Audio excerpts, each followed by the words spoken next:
aming bayan. Dinggin mo ang dasal ng Pilipinas mong mahal. Itaas mong muli at bigyan mo ng dangal.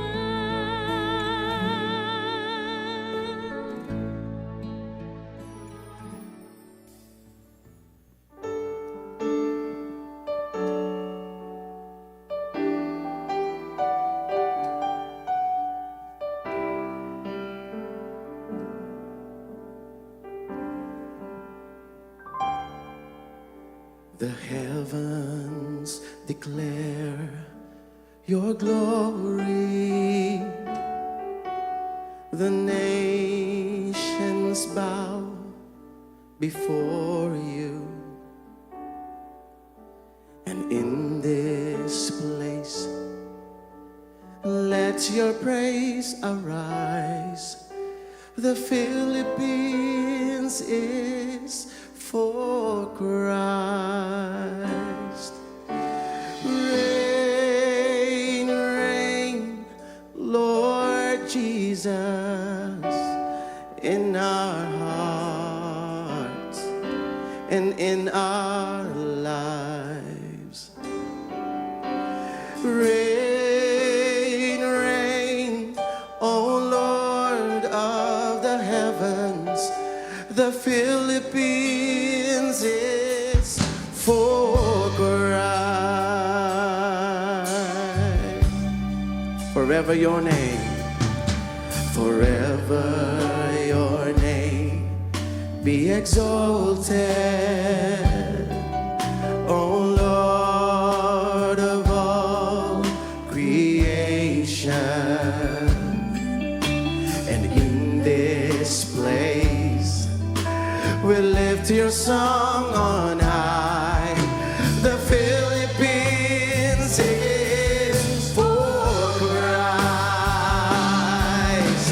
Reign, reign, Lord Jesus, in our hearts and in our lives. Reign, reign, O Lord of the heavens. The Philippines is for Christ. Sing it again. Reign, reign, Lord Jesus, in our hearts and in our lives. Reign, reign, O Lord of the heavens. The Philippines is for Christ. The Philippines is for Christ.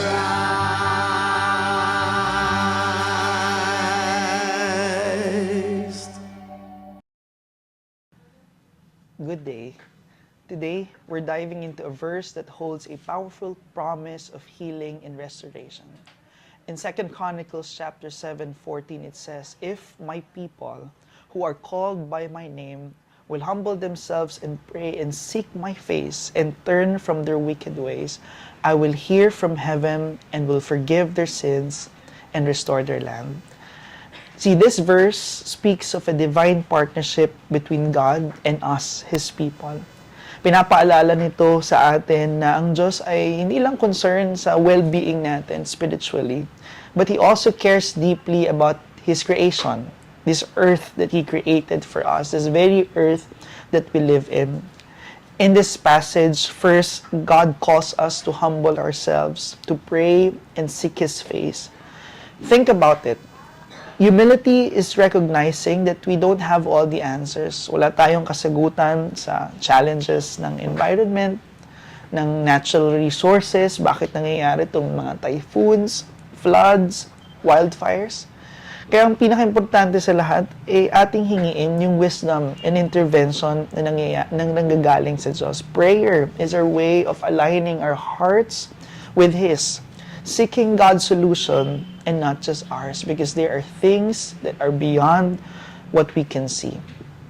When we pray about the health of our planet, we are not just asking God to fix it. We're not just asking Him, Lord, automatically you fix these problems. But when we ask God, we actually ask Him to make us better stewards of this creation. Ating iniingi si Diyos na, Lord, turuan niyo kami. Paano nga ba namin pangangalagaan itong creation na binigay mo sa amin? As we ask ourselves, and let's start by asking ourselves, are we truly seeking God's guidance in how we can use the resources He has entrusted to us? Because God has called us to be stewards of this creation. Next, God asks His people to turn from their wicked ways. This includes not just personal sins, pero kasama rin dito yung mga bagay na ginagawa natin na nakakaapekto sa ating paligid. Let's start by asking ourselves, 'di ba? Na paano nga ba natin pinapangalagaan yung ating paligid? With the pollution that we see, deforestation, overconsumption, and these things that harms our environment and our nature, these are ways we strayed away from God's design for stewardship. Turning from these ways means making intentional choices like recycling, conserving water, or advocating for policies that protect the environment. It's about small, consistent steps that show we value God's creation. Hindi lang sa pangmalakihang response, diba? Pero sa maliliit na bagay, kahit sa simpleng pagtatapon ng basura, kahit sa simpleng pangangalaga sa ating paligid, it shows our way of telling God, Lord, we want to take part in your creation. We want to take part in taking care of this beautiful gift you have given to us. Kaya nga po, let's take this time to reflect. What habits or practices might we need to change to better care for this world, this creation that God has given us? Finally, now, here's the beautiful part. When we humble ourselves, when we pray and seek God and turn from our sin, this is the promise of God. He promises to hear us, to forgive us, and to heal our land. Healing the land isn't just a spiritual act. It is also practical. It is building disaster-resilient homes or teaching communities how to prepare for emergencies.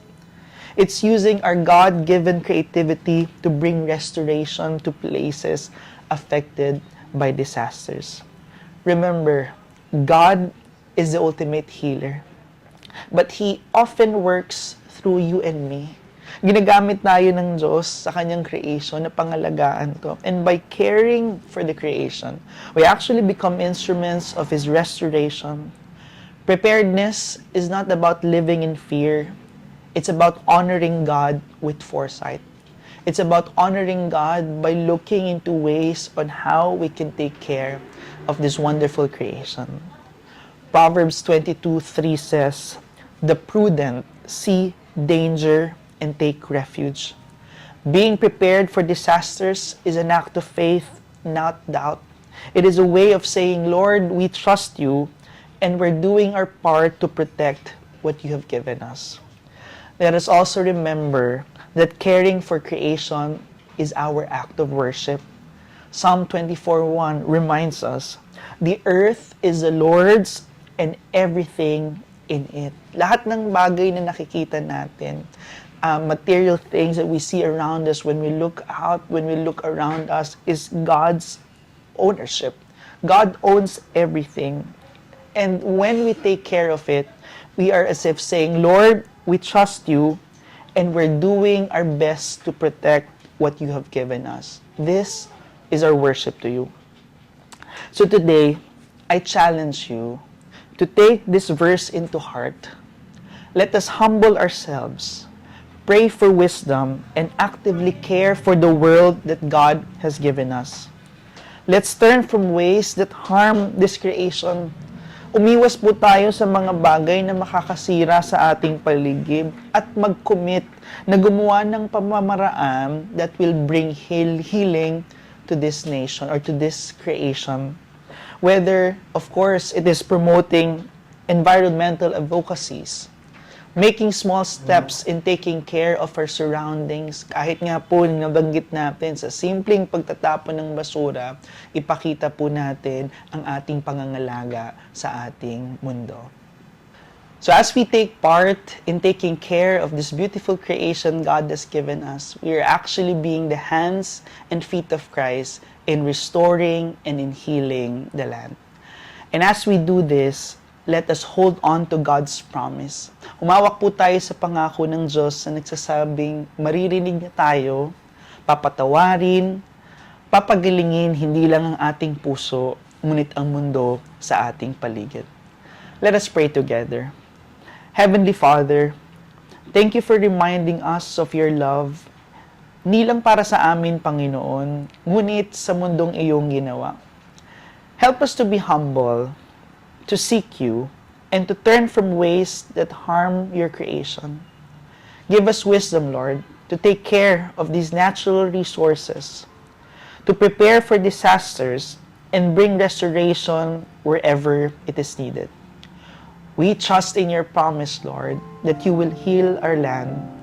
And by trusting in that promise, we respond by committing to become faithful stewards of your gifts. This is our prayer in Jesus' name. Amen.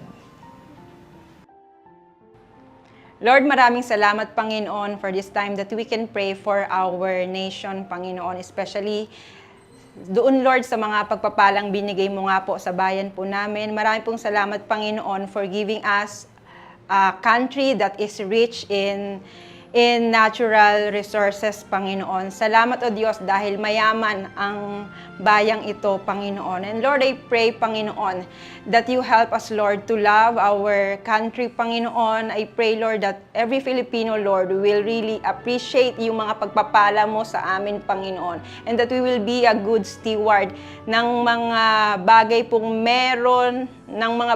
meron kami, O Diyos. I pray, Panginoon, na magkakaroon, Lord, kami ng pong discipline, O God, that all of us, Lord, can take care of this nation, Panginoon. Even the simple things, Panginoon, na hindi kami nagkakalat sa kung saan-saan, O Diyos. Lord, I pray that every Filipino will be disciplined, Panginoon. At hayaan mo, Lord, sa pamamagitan nito, Panginoon, we will show you that we are grateful, O God, for giving us this country, Panginoon. At hayaan mo rin, Lord, yung mga kababayan po namin that they are into business, Panginoon. I pray, Lord, that they will be responsible, Lord, sa mga mining company, Lord, sa mga factories, Panginoon. I pray, Lord, that they will be responsible, Lord, doon sa mga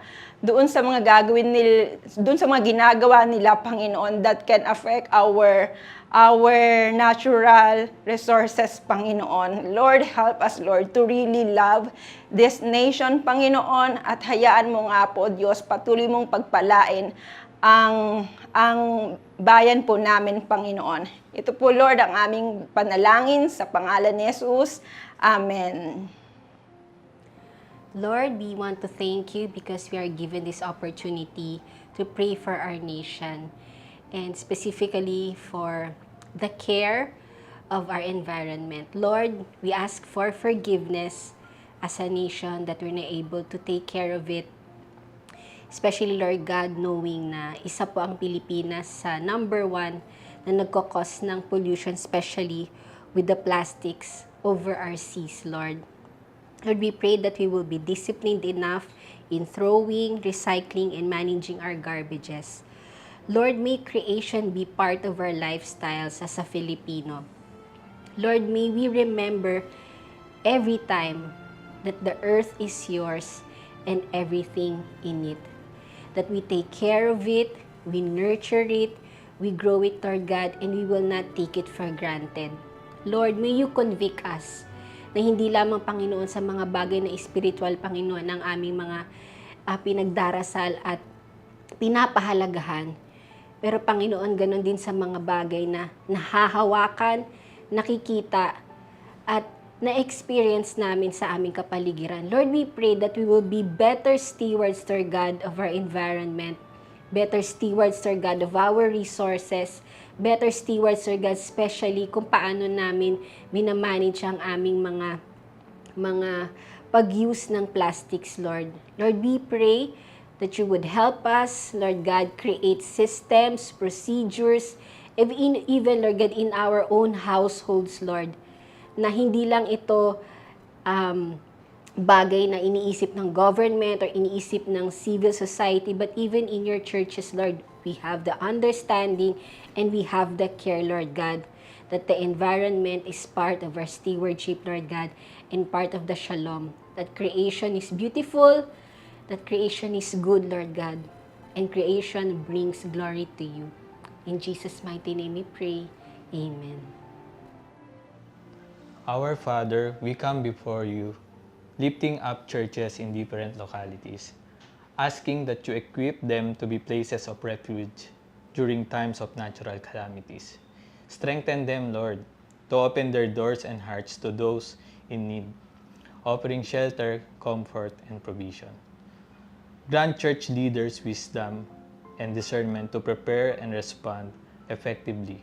Provide the necessary resources, food, water, medical aid, and safe spaces for those seeking help.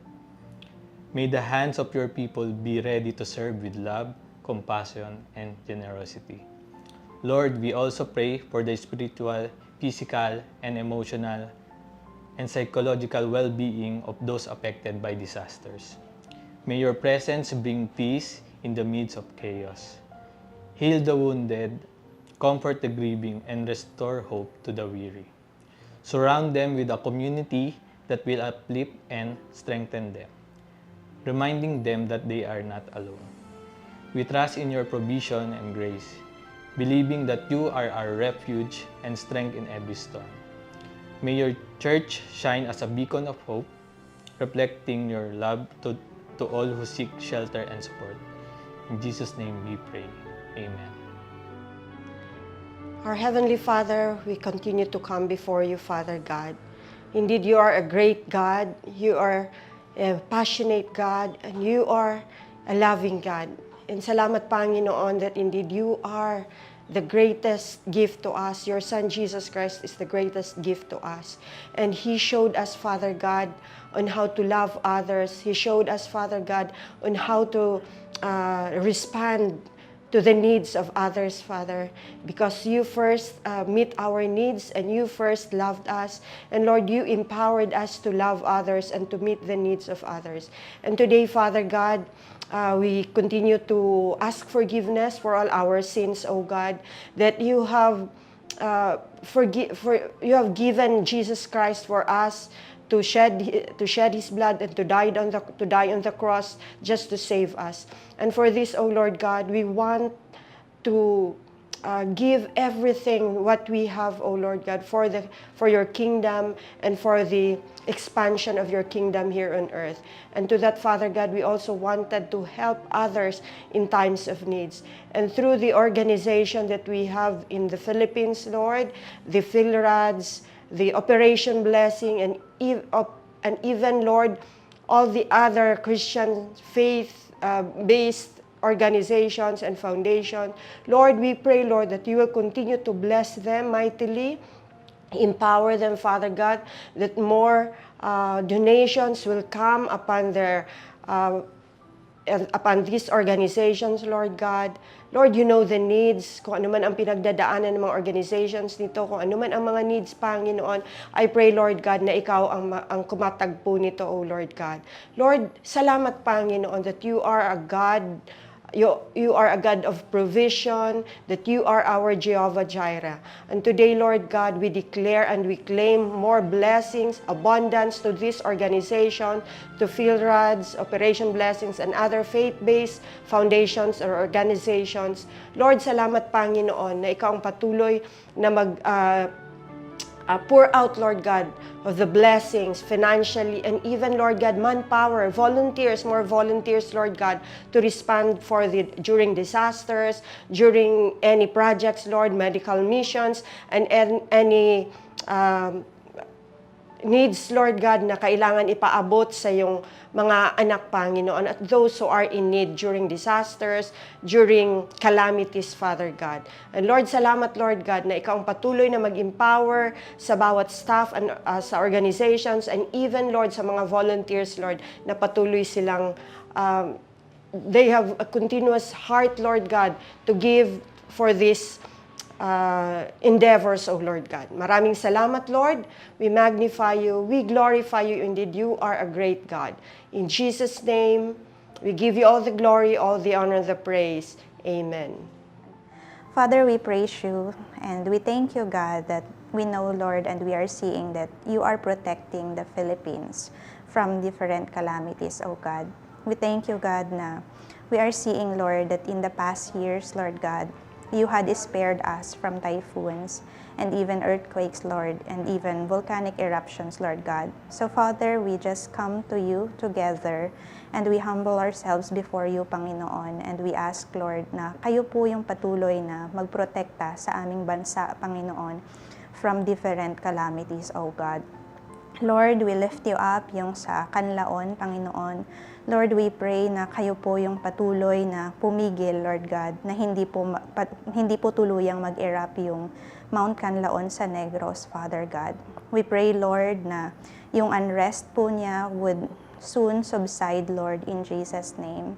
And we ask, oh God, that the LGU, Lord, kayo po yung patuloy na gumabay sa LGU, even, Lord God, sa OCD, as they are preparing, Lord, for the possible eruption. But Lord, in Jesus' name, we just declare, oh God, na hindi po mag-i-erupt itong vulkan na ito, Father God. And even our other volcanoes, Panginoon, we thank you, Lord, for these wonderful volcanoes that you have given us, oh God. Yung Taal, yung Mayon, and even other volcanoes around the Philippines. And we thank you, Lord, for the beauty, Lord, and the resources na nagagamit sila, Lord God, for our tourism. So we just lift them up unto you, Panginoon. We pray, Lord, na kayo po send your angels, Father, to watch over these volcanoes na hindi po sila mag-i-erupt, Father God. Ganun din po, Lord. We just pray, Father, that you just continue to protect our nation from earthquake, Lord. Lord, we pray against the big one. And even sa iba't ibang lugar, Panginoon, ng Philippines, na mayroon pong mga plates, Lord God, we just ask, Lord, that you send your angels also to just watch over these plates, Lord God, that they won't move in such an intensity, Panginoon, that would bring destruction. But Lord, we ask na kung magmumove man sila, Father God, Lord, we pray na yung intensity lang po below 4, or wala pong masisira, wala pong mamamatay, Panginoon. And we just pray, Father, that you just continue also to protect, oh God, the Philippines against typhoons. We know, God, that we are in the Pacific Ring and in the typhoon belt, Lord God. But we just declare, Lord, that you are our refuge. You are our protector, Father. And we pray, Father God, that you just cover the Philippines by the blood of our Lord Jesus Christ. And cover us, Lord, with your mantle of protection. Na kung may mabuo man, Panginoon, na LPA outside the Philippine area of responsibility, we declare, O God, na hindi po yun papasok sa Pilipinas. Or kung makapasok man, Panginoon, lilihis po yun, Father God. And we pray, Lord, that you just strengthen our natural protection. Yung Sierra Madre, Lord God, dito sa Northern Luzon, we thank you for that, O God. And we pray, Lord, na kayo rin po yung tumulong sa amin to just protect this nature that you had given us, O God. Help us, Lord, to be good steward, Lord God, of these natural resources, Father. So we pray, Lord God, that even sa Amihan, sa Habagat, sa shear line, Lord God, even sa mga Easterlings, Lord God, we pray for your protection, Lord. We pray, Lord, na kayo po yung mag-cover sa Philippines, Lord God, that no massive flooding, no even drought, Lord, no drought, and na makakasira po sa Pilipinas this year, Father. And we pray, Father God, na even, Lord, sa West Philippine Sea. We just continue to declare your peace over that area, Father God. And we pray, Lord, for your protection po sa aming mga kababayan who are living in Palawan and even here in sa Zambales, Lord, in the areas nearby, Father. We pray, Lord, that you keep the peace over this territory, Father God. We ask, Lord, for your wisdom sa aming mga Marines, sa Navy, and even sa aming mga sa aming government, Lord, on how to handle and deal this issue, Lord God, sa West Philippine Sea. But above all, Father, we just claim your protection over this area, Lord, over this concern, Father God. So thank you, Lord, that we know na kayo po yung nagpro-protect sa Philippines. We claim, Lord God, and declare that there's no major calamity that will destroy or affect the Philippines this year, Lord. So thank you for that, God. But Lord, we just also pray na kayo po yung magbigay ng wisdom, strategy, at ng guidance nyo rin po sa aming mga LGU, sa mga sa NDRRMO, Lord God, sa OCD, Lord, even the local agencies, Lord God, na in this time, Lord, na wala pong mga calamities, Lord God, we would also have ideas and strategies, Lord, on how to train, to prepare for disaster, Lord God, that when they come, Panginoon, we are ready, protected by you, but also sa amin din pong kakayanan, Panginoon, sa pagtuturo po ninyo, Lord God, we are prepared and less po yung magiging effect ng anumang calamity, Panginoon. So thank you, Lord, we praise you, and we just continuously rely on your protection, O God, and we just continuously declare Jesus, Lord, over the Philippines. Thank you, Father. In Jesus' name we pray. Amen. Hallelujah, Father. Hallelujah, Jesus, Lord. Lord, we invite you, Lord, in us, Panginoon. Lord, empty us, Lord God. Lord, thank you, Lord God, for your blessings, Panginoon. And Lord, right now, Lord God, kung may nakakahinder, Lord God, sa aming panalangin upang hindi kami makalapit sa inyo, Lord God. Lord, pakalinisin niyo po kami, Panginoon. Pakalinisin mo, Panginoon, ang aming mga puso, Lord God, ang aming mga isipan, Panginoon, and even, Lord God, yung aming mga ginagawa, Lord God. Kung hindi ito man, Panginoon, ay hindi karapat-dapat, Panginoon, sa inyo, Panginoon. Patawarin niyo po kami, Lord God. Linisin niyo po kami, Lord God. Lord, sa hapong ito, Panginoon, itinatas namin, Panginoon, yung aming leaders, Lord God, sa pag-iisip, Lord God, to ways to mitigate the impact of typhoons, Panginoon, sa aming bansa, Lord God. Lord, we pray, Lord God, na magkaroon, Lord God, ng effective programs ang mga government officials, Panginoon, para maayos, Lord God, yung mga disaster relief operations namin, Panginoon. And Lord, even yung mga funds, Panginoon, gamitin ng maayos, Lord God. Lord, we pray, Lord God, from the President to going down, Lord God, sa kanyang mga staff, Panginoon, na maayos, Panginoon, lahat ng mga bagay-bagay, Lord God. Lord, the Philippines is yours, Panginoon, and we also pray, Lord God, you give them knowledge and wisdom, Panginoon, kung paano to maayos, maisasagawa ng mga ayos. Maraming salamat, Panginoon, sa pagkakataong ito, Lord God. Maraming salamat, Lord God, sa blessings, Panginoon, na binibigay niyo po sa amin sa araw-araw. Maraming salamat po. In Jesus' name, Amen. Our Heavenly Father, thank you for your love and faithfulness. We trust that you are at work, bringing healing and restoration in our nation. Even in difficult times, we hold on to the hope that you are making all things new. Guide us in unity, peace, and righteousness. Let your grace cover our land. And may we always trust in your perfect plan. Lord, as we end this prayer time with thanksgiving and a declaration of hope that our God is and healing our nation. Thank you for those who pray for us today. Thank you for the life of Eden Arian, Stephanie, and Donna, Kester, and Rose. Again, I thank God for their lives. Amen. Alright, we have a few announcements for today. In the next 40 days, join our daily online convergence. You may join the 6 a.m. convergence on the FB page of PCEC or the 8 p.m. convergence on the FB page of 702 DZAS. And we encourage and participant to invite your family and friends to join us.